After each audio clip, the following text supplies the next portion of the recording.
Durablement vôtre pour un monde viable, vivable et vivant. Aujourd'hui, nous évoquerons la transition appliquée à l'architecture.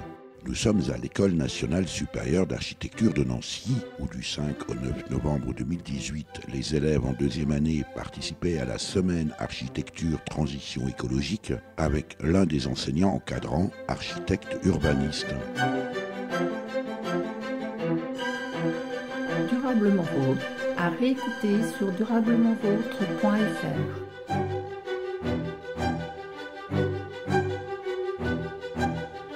Antoine Steck, bonjour. Bonjour. Comment ça se passe, une semaine de la transition à l'École nationale supérieure d'architecture de Nancy ? Alors une semaine d'architecture transition écologique, donc ça se passe de la manière suivante. La promo entière de licence 2 a dans son emploi du temps une semaine en parallèle aux autres enseignements consacrés à la question de la transition écologique. Cette semaine nous permet de sensibiliser, d'aborder ces thématiques-là avec eux au travers de différents exercices.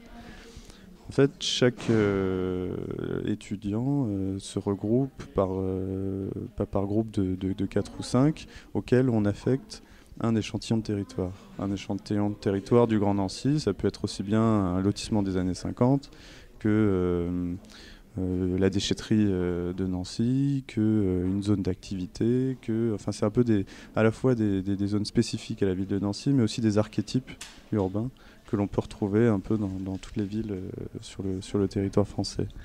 À partir de cet échantillon, donc ils vont le visiter évidemment, ils prennent contact avec des personnes qui travaillent ou qui ont une connaissance de ces archétypes pour avoir une première connaissance, un état des lieux. Et ensuite, on va leur demander chaque jour d'étudier cet échantillon à travers une thématique. Le premier jour, ce sera l'énergie. Le second jour, ce sera les cycles et le recyclage. Et le troisième jour, celui qui est aujourd'hui, la thématique du vivant. Sur ces thématiques-là, chaque personne du groupe va aborder une question sur son échantillon en lien avec cette thématique-là. Alors on entend bien, Antoine Steck, que tout ça est très structuré. Combien d'étudiants sont concernés par cette semaine architecture transition écologique ici à l'ENSAN ? Est-ce qu'ils se sentent concernés par cette démarche et cet enjeu de la transition en tant que futur architecte ?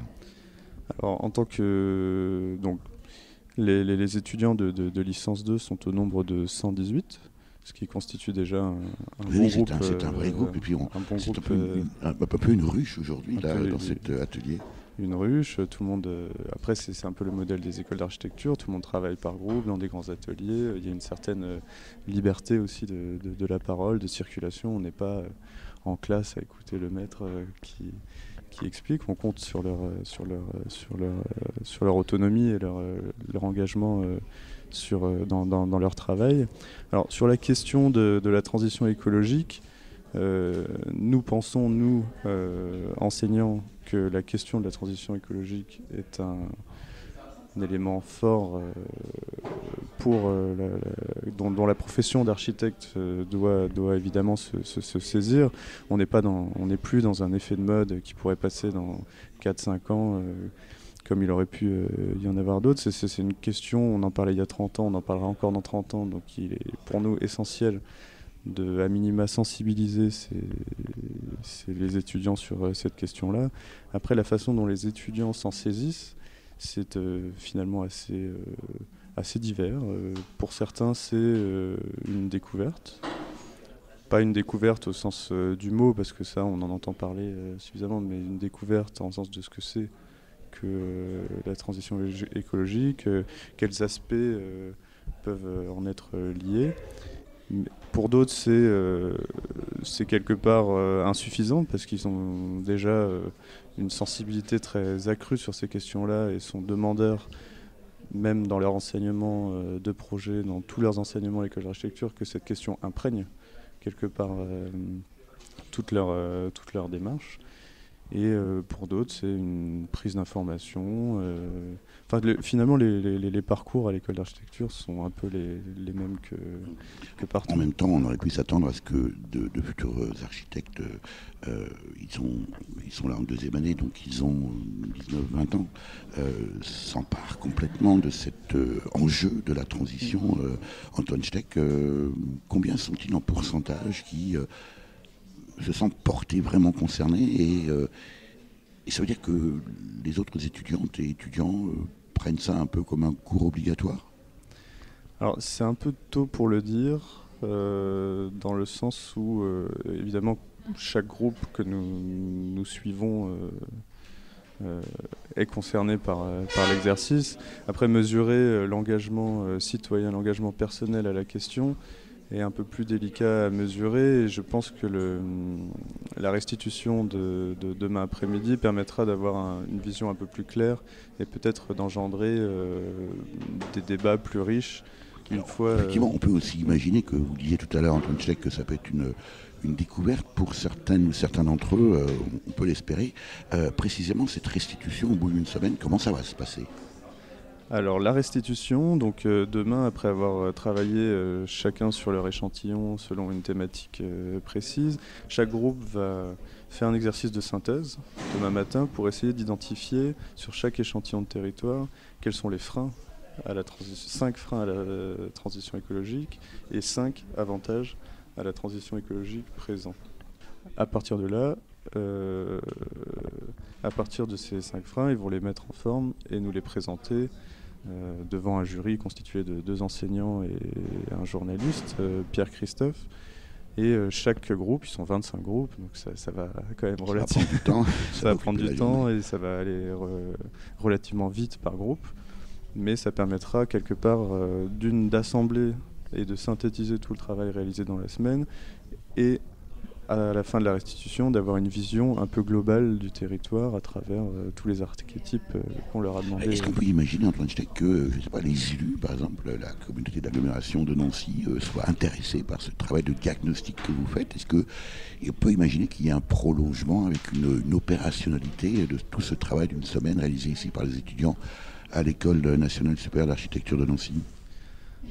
Alors, le format est relativement court, donc une semaine pour observer, c'est à la fois dense et riche. Et disons que nous, l'objectif, c'est pas tant que les étudiants soient déjà dans des solutions qu'on pourrait plaquer quelque part d'idées glanées un peu à droite à gauche, mais qui se concentrent réellement sur un diagnostic assez fort, qui pour nous est un levier de démarche de projet. C'est-à-dire qu'une fois que le diagnostic est suffisamment consistant, les solutions de projet peuvent paraître plus consolidées, plus évidentes, et à ce moment-là, effectivement, déboucher sur un projet qui pourrait intéresser les élus, mais au-delà des élus, les techniciens, tout le personnel.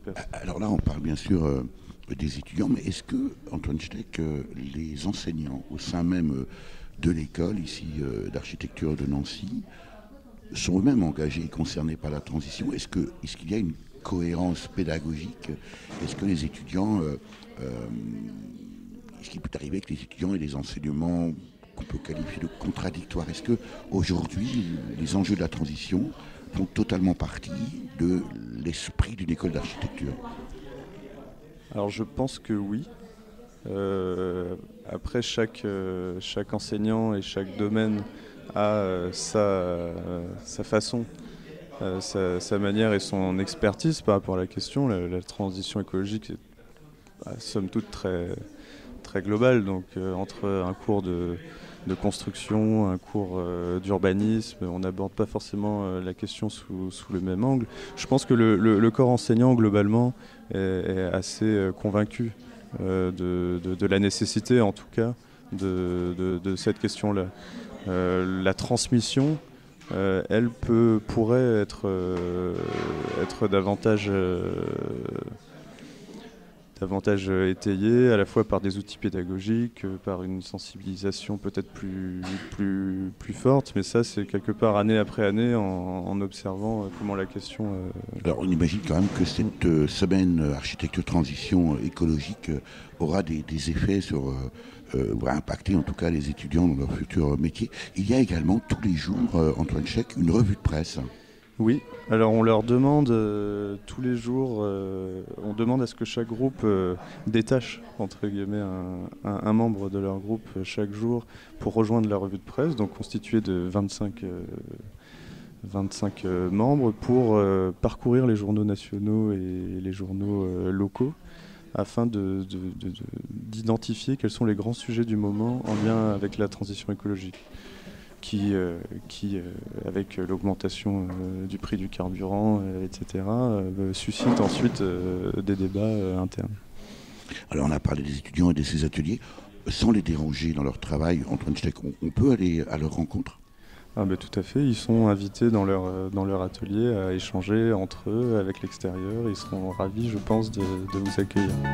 Depuis la maternelle, j'entends parler d'effets de serre. La maîtresse nous disait pensez à éteindre les lumières. C'est mieux pour la planète si on devient tous responsables. Alors faites attention, ne gaspillez pas l'eau potable. Et puis en grandissant, j'ai remarqué que les grands magasins, toute la nuit durant, laissaient allumer leurs vitrines.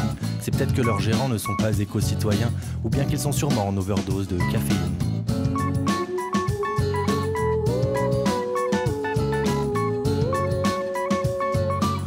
Ils sont sûrement en overdose de caféine. C'est le réchauffement climatique qui nous fait bouillir la cervelle. Cette croissance frénétique, mélancolique qui nous harcèle. C'est le réchauffement climatique qui nous fait bouillir la cervelle. Cette croissance frénétique, mélancolique qui nous harcèle.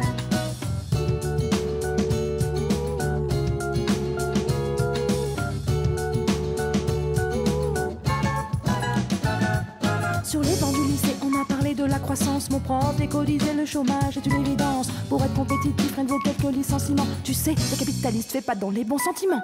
J'ai lu 2-3 bouquins pour mieux comprendre l'économie. Des antithèses, synthèse, la guerre ou la consommation. Chômeur, consommateur, est-ce la bonne alchimie? Ou peut-être que la croissance n'est pas la bonne appellation?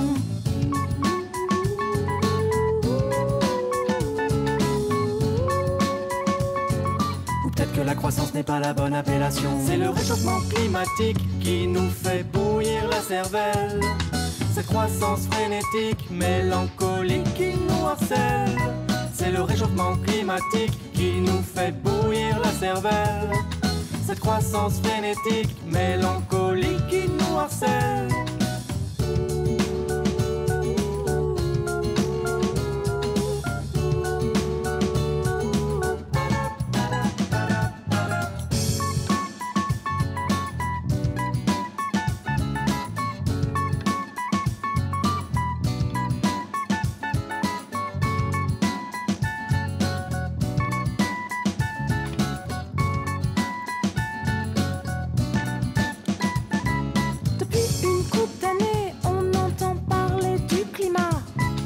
Et Donald qui nous tweet, le réchauffement n'existe pas. Il faut prendre des mesures pour préserver cette planète. Alors faites-nous confiance, on va trouver la bonne recette. Mais est-ce que la croissance peut devenir écologique? Tandis que ça, terre fond, l'ours polaire survit aux zoo. Maintenant que nous avons bien compris comment fonctionne cette semaine architecture transition écologique ici à l'École nationale supérieure d'architecture de Nancy, cette semaine que vous managez, Antoine Schleck, on le disait tout à l'heure, ambiance très studieuse, les étudiants sont dans des grandes salles, par groupe de 4-5, travail aujourd'hui, la thématique c'est le vivant, hein, on a vu, vous avez vu, thématique d'énergie, de cycle, on peut comme ça, encore une fois, sans les déranger, aller les voir. La parole est libre et en tout cas on invite dans les écoles d'architecture les étudiants à prendre position. Je pense que c'est très important de le rappeler et à défendre leur point de vue. Donc avec grand plaisir. Eh ben, on y va, on va les interrompre quelques minutes à tour de rôle et voir un peu sur quoi ils travaillent. Durablement vôtre, Éric Mutschler. Voilà, on s'approche donc là d'un groupe de travail. Allez, au hasard. Bonjour. Bonjour. Quel est votre prénom? Élie. Élie, vous êtes comme tous vos camarades ici dans cette école durant cette semaine architecture transition écologique en 2e année. Et la thématique d'aujourd'hui, c'est sur le vivant. Alors ça se passe comment? Vous faites quoi concrètement? Concrètement, là on étudie la déchetterie de Nancy. Donc qu'on étudie au travers du prisme du vivant. Donc on va voir les risques qui sont sur la biodiversité, donc aux alentours. On a la Meurthe, donc on va voir peut-être des déchets qui peuvent se perdre, etc.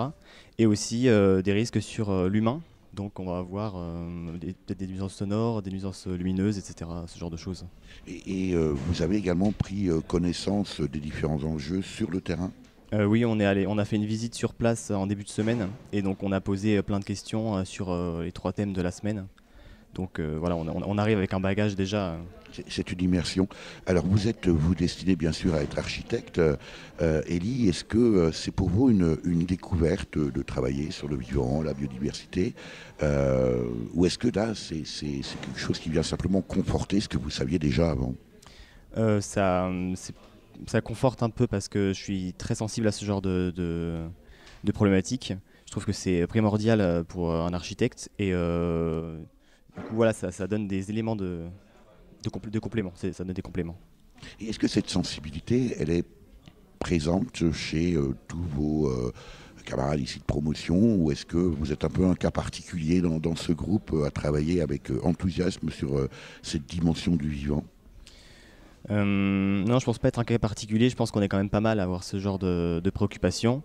Mais de là à dire que tous les étudiants sont comme ça, peut-être pas, mais je pense qu'on est quand même pas mal à avoir ce genre de préoccupations et d'être conscient des choses. Comment est-ce que cette dimension du vivant peut être prise en compte dans l'architecture aujourd'hui? Et vous, en tant que futur architecte, comment vous voyez l'architecture de demain pour prendre précisément en compte ce vivant? On verra aussi tout à l'heure d'autres ateliers. Sur les journées précédentes, vous avez travaillé sur les notions de cycle, sur l'énergie. Est-ce que vous avez déjà une idée, Élie, de ce que peut être la ville ou le bâtiment ou la construction ou le lieu de vie et l'habitat de l'homme de demain?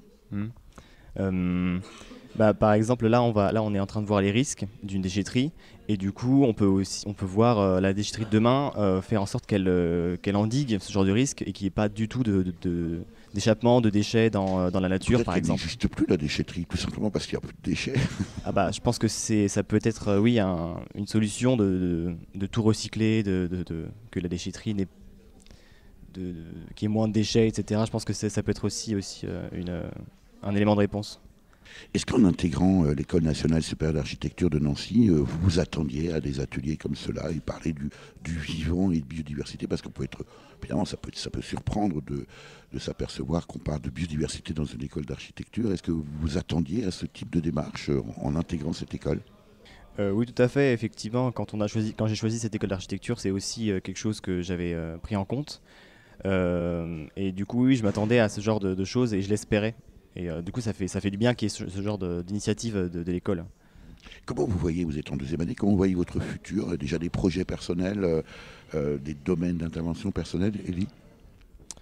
Oui, ce qui est très intéressant, c'est que l'architecture, c'est très vaste. Et du coup, en architecture, il n'y a pas qu'architecte, il y a vraiment beaucoup de métiers qui gravitent autour.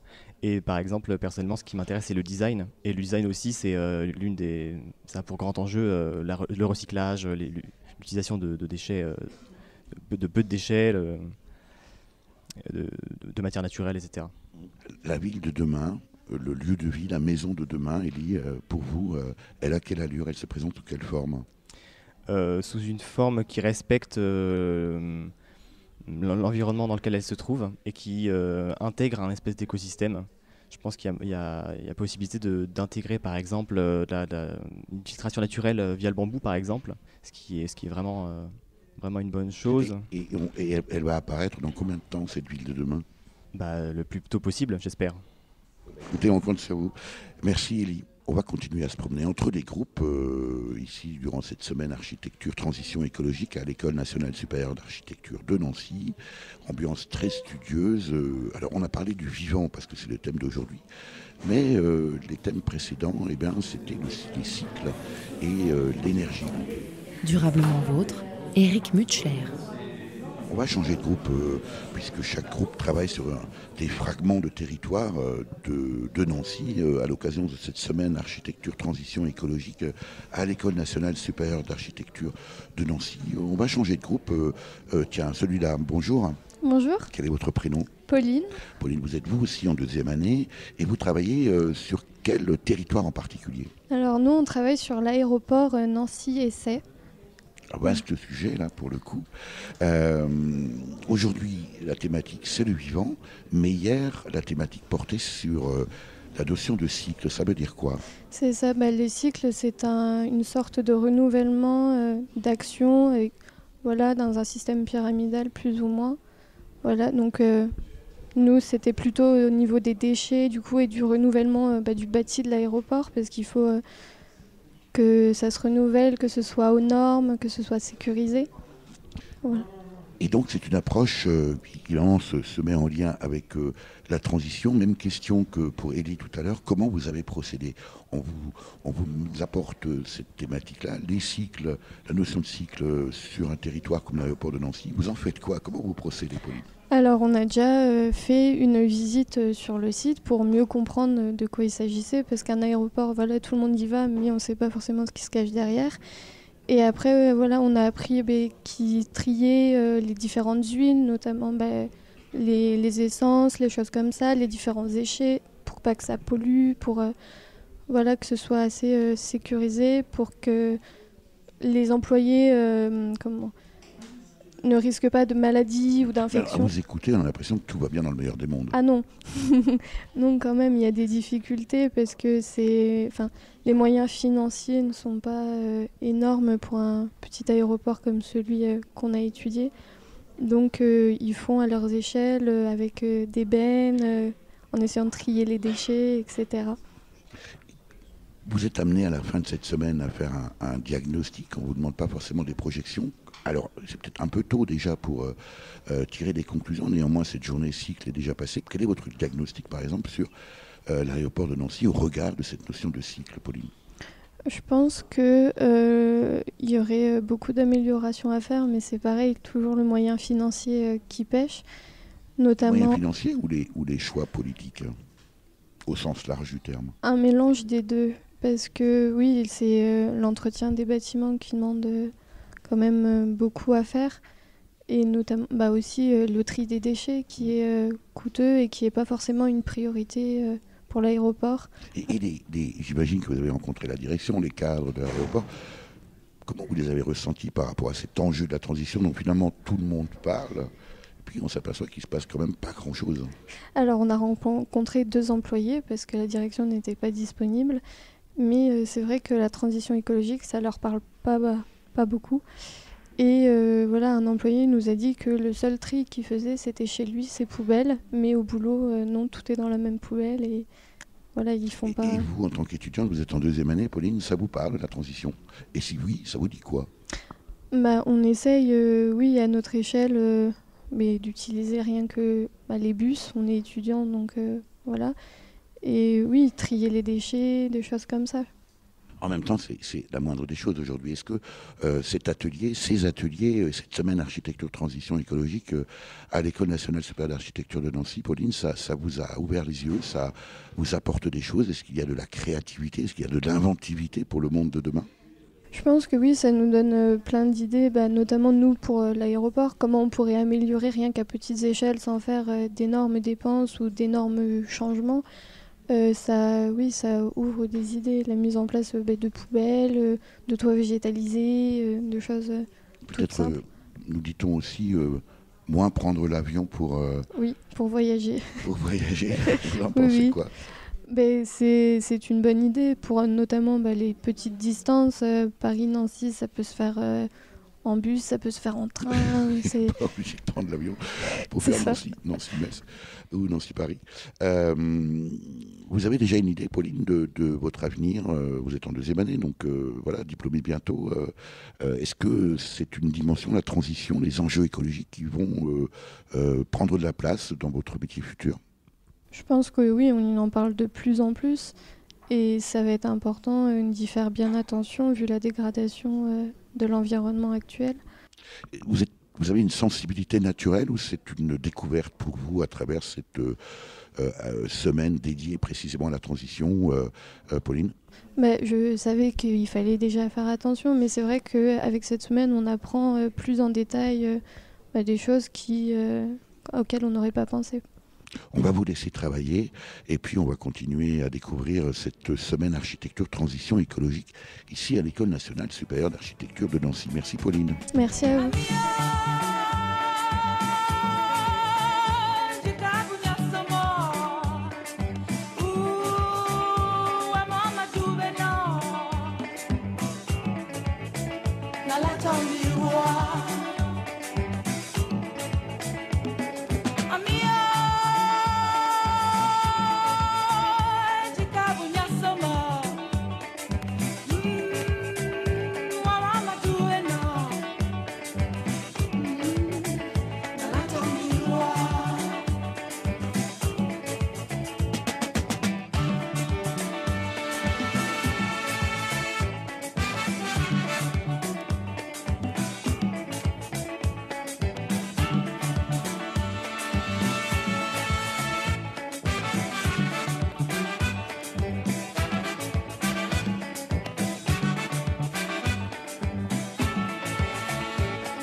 Après le vivant, les cycles, des thématiques étudiées durant cette semaine architecture transition écologique où nous sommes ici à l'École nationale supérieure d'architecture de Nancy.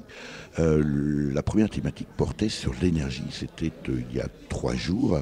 On continue comme ça à rencontrer les étudiantes et les étudiants des différents ateliers qui travaillent chacun qui ont tous travaillé bien sûr sur ces thématiques pour intégrer bien sûr ces enjeux de transition dans leur apprentissage et dans leur métier futur. Un dernier atelier puisque celui-ci portait sur l'énergie il y a 2 jours avec vous. Bonjour. Bonjour. Votre prénom? Lucas. Lucas, vous êtes comme tous vos camarades qu'on a entendus jusqu'à présent en 2e année d'école d'architecture. Et il y a 2 jours, vous avez travaillé donc sur cette notion d'énergie, là aussi sur un autre fragment de territoire d'Ancéa. Lequel était-il? Alors nous, on a travaillé sur le plateau de Haye, qui est un territoire intéressant dans Nancy. Alors, les enjeux de l'énergie appliqués au plateau de Haye, ça donne quoi? Alors le plateau de Haye, c'est un projet d'écoquartier qui est mené depuis pas mal d'années. Donc au sein d'un écoquartier, pour mériter le label, il faut intégrer la question des énergies de manière assez importante. Ça a été illustré par une tour des énergies qui utilise une chaudière à bois et à gaz par exemple, des récupérations d'eau de pluie et par d'autres aspects qui sont assez intéressants. Là, vous êtes pratiquement à la pointe de ce qui se fait en matière d'écoquartier. Alors on ne peut pas vraiment dire à la pointe, mais c'est des choses qui sont des bonnes avancées, parce qu'il y a l'utilisation de bois avec des circuits qui se veulent de plus en plus courts. Il y a une espèce de dualité avec le gaz qui a retravaillé et qui est peut-être sur le projet à venir de 2019, mais dans tous les cas, c'est des progrès qui sont faits et qui sont à souligner. Et est-ce que la population que vous avez rencontrée, parce que j'imagine que comme vos camarades, vous êtes rendus sur place, ce qui est en soi déjà une démarche intéressante, quelle est l'attitude, quel est le ressenti des populations qui occupent précisément ces écoquartiers, Lucas ? Alors nous, on n'a pas eu l'occasion d'échanger avec les populations parce que c'était beaucoup d'habitations, donc les gens étaient souvent pas là. Par contre, de ce qu'on a pu voir, c'est que les gens se plaignaient pas, vu c'était un quartier qui était agréable à vivre, et de toute façon, les chiffres ont parlé, parce que dans le cadre de nouveaux logements construits, ça a ramené de la population, des populations qui venaient de centre-ville ou qui venaient d'ailleurs. Donc c'est signe qu'il y a un réel intérêt pour ce genre de quartier et ce genre de démarche. Donc c'est que le quartier doit être plaisant, ou tout du moins être sur une bonne voie. Alors, le plateau de Haye, ce n'est pas que l'écoquartier, ce sont aussi les bars et la tour. Alors, les bars et la tour font partie de l'écoquartier, justement. C'est des éléments principaux, d'ailleurs, de cet écoquartier. Le choix qui a été fait par Alexandre Chemetov, c'est de conserver ces bars. Donc, la démarche de conserver ces bars, c'est en soi une économie d'énergie. Ça évite la démolition, ça évite plein de choses. Et puis, ça permet de recycler, ce qui rejoint une autre thématique de la semaine. Et le fait de cet écoquartier, il a voulu changer l'image de ces bars en proposant une qualité de vie qui est meilleure, et puis en essayant de changer l'image de ces bars. Sur la thématique de l'énergie, Lucas, évidemment les enjeux sont considérables. Vous, en tant que futur architecte, comment est-ce que vous allez relever ce type de défi ? Moi personnellement, je suis assez sensible à ce genre de choses. Et c'est vrai qu'avec les lois ou les DTU, toutes ces choses-là, on est obligé de toute façon de prendre en compte ces enjeux. Il y a des progrès à faire de toute façon, c'est indéniable, c'est largement critiqué, c'est au sein même de l'architecture. Et de toute façon, on est obligé de s'améliorer pour pallier à cette catastrophe. Est-ce que là aussi, la même question que tout à l'heure à Élie et Pauline, est-ce que vous avez le sentiment que vos camarades partagent tous, vous êtes des architectes de demain, partagent tous d'abord cette conscience des enjeux et puis cette envie finalement de faire changer les choses ? Moi j'ai l'impression qu'il y a un intérêt, mais qu'il y a un manque de maîtrise, et même de ma part, de toute façon, on n'a pas de solutions réellement proposées, de solutions qui sont viables en prenant en compte les 3 piliers du développement durable. Il y a soit l'écologie qui est pris en compte en méprisant le social et l'économie, soit l'inverse. Et dans tous les cas, il y a un des 3 piliers qui est surchargé, et on ne peut pas arriver à des choses qui nous paraissent de toute façon réellement viables. Ça veut dire quoi ? Ça veut dire qu'il y a une espèce de, pas de fatalisme, mais d'incontournable, que de toute façon on n'en sortira pas, ou est-ce qu'au contraire on doit faire preuve justement de créativité ? Je pense qu'il y a une conscience collective, et que l'espèce de foisonnement d'idées, ça mènera à quelque chose. Le problème, c'est qu'il y a le temps qui joue, et c'est aussi important de le prendre en compte, je pense. Dernière question, Lucas, votre avenir, vous le voyez comment ? Je dois avouer que je ne sais pas vraiment. On va vous laisser réfléchir, il vous reste encore un peu de temps. Merci Lucas. Durablement vôtre, Éric Mutschler. On va monter cette fois à l'étage pour rejoindre le groupe Revue de Presse. C'est en pleine effervescence. On va choisir au hasard. Vous, par exemple, bonjour. Bonjour. Votre prénom ? Sarah. Sarah, vous travaillez dans ce groupe Revue de Presse. Ça consiste en quoi ? Alors, ça consiste à lire plusieurs journaux, à sélectionner des articles qui parlent de l'écologie, qui sont en rapport avec notre travail de cette semaine. Parce que c'est la thématique, aujourd'hui, c'est la thématique du vivant. Oui. Mais j'imagine que les journées précédentes, vous avez travaillé sur les cycles et sur l'énergie, c'est ça ? Oui. D'accord. Donc aujourd'hui, c'est sur le vivant, l'agriculture, l'écologie. Qu'est-ce que vous avez trouvé aujourd'hui dans la presse ? Alors nous, on a sélectionné tout ce qui était en rapport aux pesticides, ce qui était en rapport avec la culture des fibres naturelles, et on a essayé de parler de l'économie qui se cache derrière tout ça. Quel type de médias? C'est des médias locaux ou ça va jusqu'aux médias internationaux? Ce sont plus des médias locaux. Qu'est-ce que ça vous apporte, cette revue de presse, au quotidien, et quel intérêt? Alors, par rapport à ce qu'on a sélectionné, c'était vraiment de comprendre qu'il y a toujours un commerce et que c'est un peu dirigé par les entreprises plus riches, et que du coup, c'était comprendre pourquoi c'est comme ça et pourquoi certains projets n'aboutissent pas. Ça, c'est effectivement un vrai sujet. Évidemment, cette revue de presse, elle est réalisée tous les jours durant cette semaine architecture, transition écologique, ici à l'École nationale supérieure d'architecture de Nancy. Sarah, vous êtes vous-même en deuxième année. Est-ce que vous découvrez des choses par rapport à cette thématique, en particulier du vivant, c'est la thématique d'aujourd'hui? Est-ce que vous découvrez des choses, notamment à travers cette revue de presse? Oui, bien sûr. Chaque article un peu que l'on lit est une nouvelle découverte. Et alors précisément, puisqu'on parle de revue de presse, Sarah, est-ce que les étudiants en deuxième année d'architecture lisent régulièrement, tous les jours, la presse? Alors, je pense que certains oui, mais à titre personnel, non, je ne le fais pas régulièrement. Ben voilà, ce serait l'occasion de vous y mettre. Avec vous, on dit quoi, une camarade, une collègue, quand on est étudiante en école d'architecture? Une camarade, une collègue, les deux. À côté de vous, bonjour, votre prénom? Juliette. Juliette, alors vous avez travaillé également dans ce groupe revue de presse durant cette semaine de la transition à l'école d'architecture. Même constat que Sarah, quant aux médias, et sur quelle thématique avez-vous travaillé? Alors nous, on a travaillé sur la thématique des taxes sur l'essence. Ah oui, sujet d'actualité. Oui. Quel rapport avec l'architecture? En fait, ça a plus un rapport avec l'écologie. On a plus débattu autour de l'écologie qu'autour de l'architecture. Parce que l'architecture doit s'inspirer de l'écologie pour aller de l'avant. Donc il est important de se renseigner sur ce thème-là en particulier. Je pense. On a des fois peut-être un peu trop tendance, vous allez me contredire si je me trompe, Juliette, à réduire l'architecture finalement au bâtiment, en oubliant peut-être un peu trop souvent celles et ceux qui y habitent. Oui, exactement. C'est un peu ça l'enjeu. Même question que pour Sarah, qu'est-ce que ça vous a appris de réaliser cette revue de presse, je le rappelle, tous les matins, durant cette semaine de la transition à l'école d'architecture? Alors on a réalisé un débat et donc ça m'a appris plusieurs choses sur la hausse des prix de l'essence. Parce que moi, j'ai moi-même mon opinion personnelle, mais du coup, j'ai pu apprendre les opinions des autres personnes autour de moi, et donc ça m'a ouvert l'esprit. Et donc, on s'aperçoit que tout le monde ne pense pas pareil. Exactement. Merci, Juliette. Un terrain vague de vagues clôtures, un couple divague sur la maison future. On s'endette pour 30 ans, ce pavillon sera le nôtre et celui de nos enfants corrige la femme enceinte.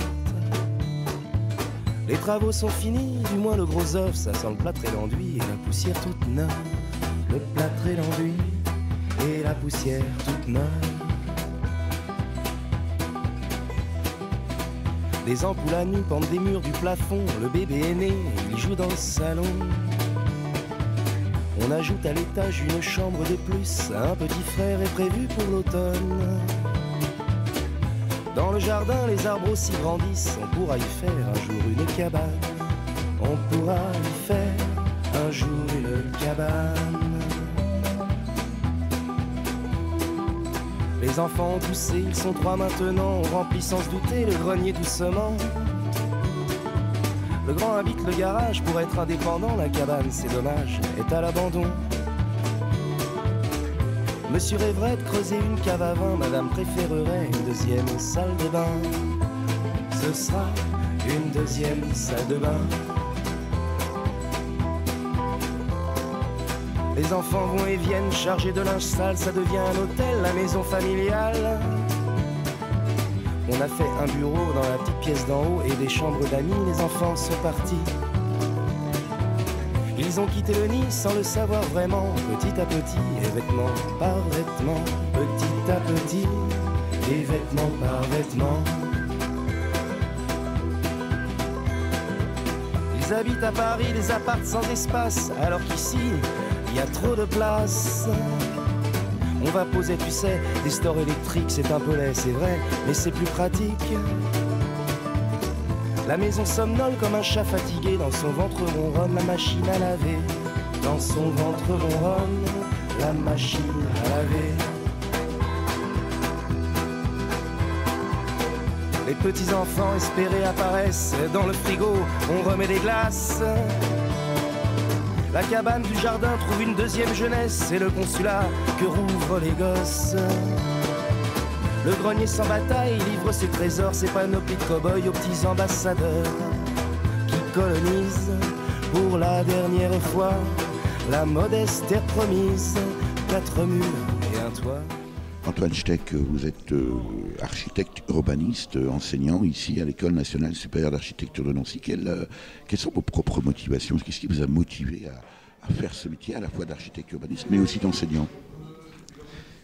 Alors, moi tout d'abord, lycéen, j'ai fait le choix de m'orienter vers des études d'école, dans une école d'ingénieur. J'avais des facilités en mathématiques et j'étais pas encore forcément au clair sur mes centres d'intérêt, ou en tout cas sur un métier.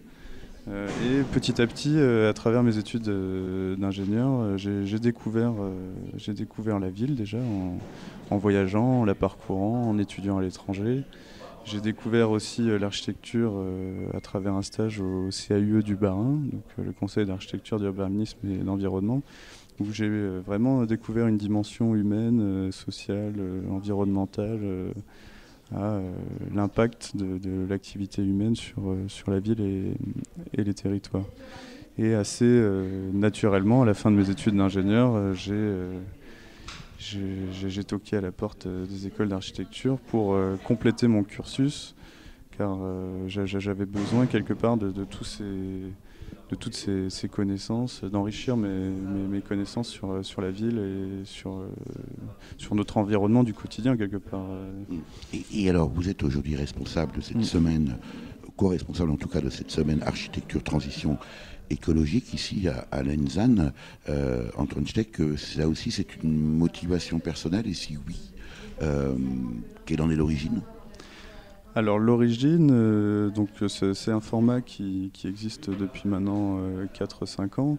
Donc comme tout format, au bout de 4-5 ans, c'est de toute façon intéressant de passer la main aussi pour l'enrichir. Du coup, j'ai repris cette année ce format qui était auparavant dirigé par un collègue, professeur à l'école d'architecture.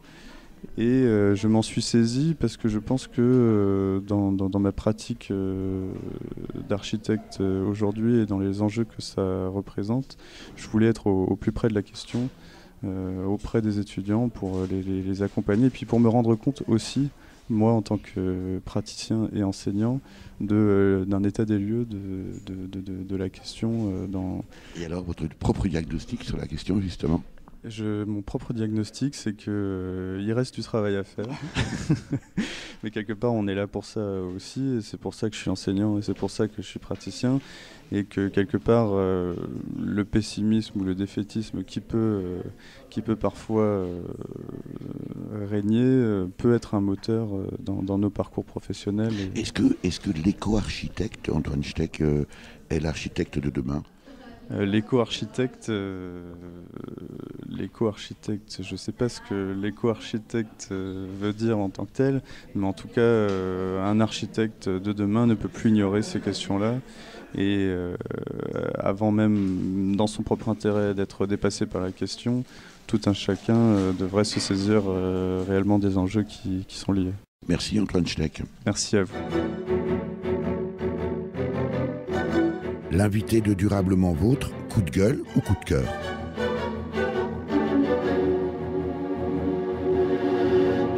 Deux étudiants de l'École nationale supérieure d'architecture de Nancy pour cette séquence coup de cœur, coup de gueule durant cette semaine architecture et transition écologique.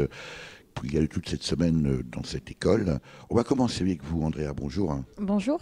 Alors, coup de cœur ou coup de gueule? Coup de gueule. On vous écoute. En fait, moi j'ai intégré l'école d'architecture directement en deuxième année. J'ai fait un BTS avant. Et c'est vrai qu'on a... Ça c'est possible, ça on peut intégrer la deuxième année. Il y a quelques étudiants qui arrivent par une validation des acquis ou des validations professionnelles ou d'études en fait qu'ils ont fait. Et un BTS dans quel domaine? Alors un BTS dans le design d'espace. Donc c'est plus général. Un minimum de rapport avec... Oui, sinon c'est pas possible. Je vous ai interrompu, continuez. Donc j'ai fait un BTS design d'espace avant et je suis arrivée en deuxième année et en fait c'est vrai qu'on était déjà très sensibilisés à toutes ces questions d'environnement, d'écologie et pour moi c'était quand même déjà, enfin dans ma tête c'était déjà un acquis en fait en école d'architecture, que c'était une réflexion qui faisait partie intégrante en fait des études. Et je pensais sincèrement que cette semaine serait peut-être plus concrète au niveau des solutions architecturales et pas du tout. C'est une semaine de sensibilisation et du coup ça vous agace. Ouais, parce qu'en fait, je me dis, les gens, ils sont pas du tout sensibles. Enfin, pas du tout, mais qu'il y a beaucoup de personnes, il me semble. Je ne dis pas que c'est la vérité absolue, mais il me semble qu'il n'y ait pas finalement beaucoup d'étudiants qui soient sensibilisés et que c'est pas une préoccupation en fait primordiale dans ces études. Alors est-ce que en même temps cette semaine de la transition, si elle a lieu, c'est parce qu'elle est organisée par les enseignants eux-mêmes. Alors d'où provient ce décalage au regard des enjeux selon vous, Andrea? Est-ce que c'est le corps enseignant? Est-ce que ce sont les étudiants? Est-ce que c'est la société tout entière qui n'a pas encore pris la mesure des enjeux? Les trois. Bonne réponse. Ouais, oui, je pense que oui. Je pense qu'on peut le voir à tous les niveaux. Au niveau des étudiants, oui, en effet, il y en a qui sont concernés, il y en a qui le sont beaucoup moins. Au niveau des professeurs également. Et puis au niveau de la société, c'est sûr. C'est sûr que si on prend des gens comme ça dans la rue, je pense que il y en a qui vivent leur vie et qui n'en ont rien à faire, quoi. Mais finalement, si on s'y intéresse et que c'est quelque chose qui nous tient à cœur et qu'on s'intéresse et qu'on recherche, en fait, on va trouver aussi beaucoup de choses qui se font. Et d'après vous, d'où vient cette sensibilité qui est la vôtre, visiblement un peu en avance par rapport à la sensibilité de vos collègues ici à l'école d'architecture? Est-ce que c'est une démarche personnelle? Est-ce que ce sont vos origines péruviennes, par exemple? Les origines péruviennes, je ne sais pas. Après, je pense que c'est le parcours, en fait, en général. Je pense que c'est le parcours. Je pense que c'est peut-être aussi dû au fait que je suis plus âgée, que j'ai déjà des enfants. Oui, peut-être que... Mais je pense que c'est aussi le parcours. Des choses qui ont fait au cours de ma vie, que j'ai rencontré des gens qui m'ont parlé, et puis des...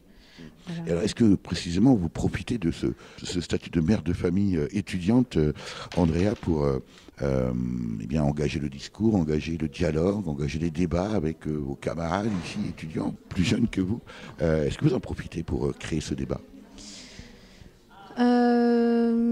Pour créer le débat, pas forcément. En fait, comme je vous dis, déjà je suis nouvelle, donc c'est vrai que je vais pas venir vers les gens et leur dire écoutez, voilà. mais oui, j'en ai discuté avec les personnes que j'ai pu rencontrer. Peut-être pas essayer de les convaincre, mais j'en ai discuté. Et alors, l'architecture de demain, ça ressemble à quoi, d'après vous, Andrea? Ou en tout cas, l'architecte de demain.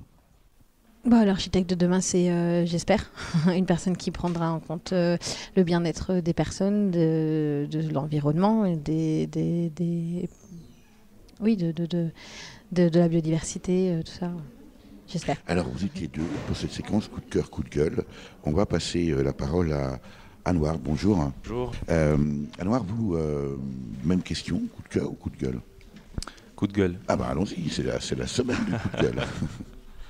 En fait, cette semaine, je suis un peu, on va dire, choqué parce que là, je viens d'une culture complètement différente. Je suis syrien. Donc, cette semaine, c'est utopienne pour moi, un peu. On n'a pas les mêmes pensées ou les mêmes... les mêmes buts maintenant. Parce que... si je résume votre propos, Anouar, c'est le sentiment que c'est un peu des préoccupations de riches. C'est ça l'idée? Non, pas forcément. C'est pas une question de richesse ou de pauvreté. En Afrique, on peut voir les gens qui réemploient des bouteilles pour faire des maisons. Non, mais c'est un problème un peu plus compliqué que ça. C'est la politique, c'est l'économie. l'éducation, la justice et tout ça. Maintenant, on a une guerre, il faut la terminer avant de poser ces questions. Mais c'est très intéressant de s'ouvrir, de découvrir ce monde. Ça veut dire aussi que pour vous, c'est un choc positif. Oui, exactement. Ouais. Du coup, ça peut être un choc. Oui, ouais, exactement. Là, on est deux en archi. Je pense que c'est un peu bizarre d'être choqué. Là, on fait des plans, on fait des maquettes, on travaille sur des références. Mais c'était pas prévu du tout que ce soit, comment dire, assez surprenant comme ça. Là, j'espère bien de pouvoir mettre en place cette transition écologique correctement partout dans le monde. Malheureusement, je viens d'une région, je ne vais pas dire seulement la Syrie, c'est tout le Moyen-Orient. Et malheureusement, il y a Trump aussi qui est sorti de cette transition. Est-ce qu'on peut aussi à ce stade-là, Anouar, de la réflexion, faire le lien entre finalement architecture, politique et sociale quand on parle de transition, ça ne peut pas concerner que la pierre et les maisons, quoi. C'est un vaste sujet. Et oui, exactement, parce qu'il y a des décideurs derrière tout ça. Il y a les sociétés multinationales, il y a la droite, la gauche. Donc, je suis nouveau dans la politique ici en France, mais il y a beaucoup de choses à prévoir avant de toucher des résultats. Voilà pour ce reportage sur la semaine Architecture Transition écologique à laquelle participaient du 5 au 9 novembre 2018 les étudiants en deuxième année de l'École nationale supérieure d'architecture de Nancy, avec Antoine Steck, architecte urbaniste, enseignant, et les étudiants Élie Croisier-Auquet, Pauline Munier, Lucas Debonnet, Juliette Arrojo et Sarah Juncker, Andrea Espinoza et Anouar Nelaoui. Pour en savoir plus, rendez-vous sur blog.nancy.archi.fr/transition. Vous avez pu écouter dans l'ordre Chanson climatique par le duo Le Caribou Volant, paru sur l'album Yapadam l'éco-logique, sorti en 2018. Amio, Le Monde est ma maison par la Camerounaise Bébé Manga, paru sur l'album 33 tours. Ami Oyomia, sorti en 1982. Et enfin, 4 murs et un toit par Bruno Nicolini, alias Benabar bien sûr, paru sur l'album Reprise des négociations, sorti en 2005. Merci à Véronique Olivier à la réalisation.